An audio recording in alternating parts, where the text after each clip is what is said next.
Comment réduire les inégalités sociales et si on commençait par l'école? Bonsoir Valérie Thibet.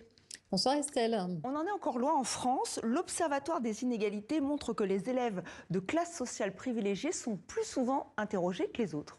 Oui, et cela dès la maternelle. La participation en classe fait partie des apprentissages. Or, les enseignants donneraient davantage la parole aux enfants issus de familles aisées, ce qui évidemment creuse encore les écarts.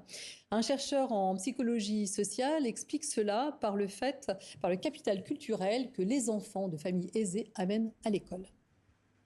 Enfants de milieux favorisés arrivent à l'école avec des expériences en fait qui correspondent bien à ce qui va se passer en classe.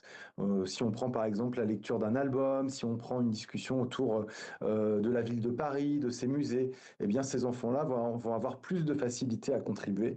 Ils vont avoir plus de choses à dire que les enfants de milieux populaires qui souvent eh bien, ont une expérience qui est plus distante que les autres.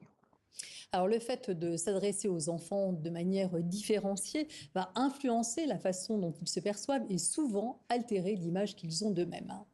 Pour certains élèves, le fait de très peu participer, d'être moins interrogé, d'avoir l'impression qu'on n'a rien à dire, eh bien, ça va amener petit à petit l'élève à se dire je suis moins intelligent que les autres, je ne suis pas à ma place, c'est pas fait pour moi.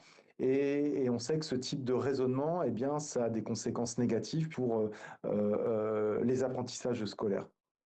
Faire pour qu'il y ait plus d'homogénéité dans les classes? Alors, il faudrait d'abord plus de formation pédagogique car les enseignants n'ont pas forcément conscience de ce biais cognitif qui les amène à un traitement différent des enfants en termes de prise de parole. Pas conscience non plus de l'impact sur la réussite scolaire des enfants à terme. Pour lutter contre les inégalités, la bonne volonté des uns et des autres ne suffit pas. Il faut que nous soyons formés.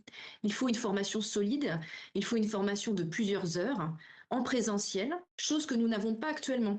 Il faut également des espaces de parole, des espaces de travail commun où on revient sur notre pratique, on analyse notre pratique de manière à réajuster les choses. Et là, pour l'instant, il y a une carence très très forte en matière de formation chez les enseignants. Alors voilà, la France reste l'un des plus mauvais élèves de l'OCDE en termes de nivellement social.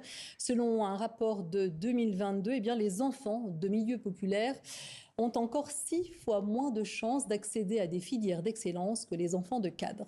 Merci Valérie, et on peut retrouver votre chronique sur notre site et sur les réseaux sociaux.